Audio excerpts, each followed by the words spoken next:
எதற்காக நான் பொருத்தனை செலுத்தணும் ஒரு கேள்வி வரும் இல்லைங்களா? நம்ம அநேக நேரம் சொல்றோம், நீங்க பொருத்தனை பண்ணி ஜெபம் பண்ணுங்க, உங்களுடைய பிரச்சனைகள் மாறும். அப்ப யாக்கோபு ஒரு அடையாளமா வேதாந்தத்துல ஒரு பொருத்தனை பண்றாரு. என்ன பண்றாரு?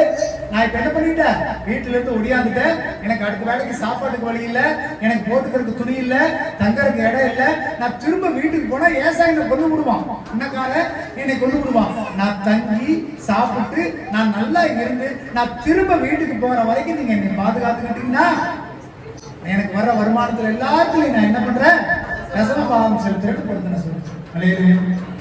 யாக்கோபு பொருத்தனை பண்ணும் போது அவன் கையில ஒண்ணுமே கிடையாது. நான் வெறும் கோலும் கையும் தடியுமா போனேன். இப்ப நான் எப்படி இருக்குன்னா 2 பரிவாரங்களோட இருக்கிறேன். அவன் செய்த பொருத்தனை முதலாவது அவனுடைய ஆஸ்தியை பெருக்கிட்டு. வெறும் கையா இருந்தவன் இன்னைக்கு என்ன ஆயிட்டான், பயங்கரமான பணக்காரனா மாறிட்டான். காரணம் என்ன? அவனுடைய பொருத்தனையே ஆண்டவர் அங்கீகரித்தார்.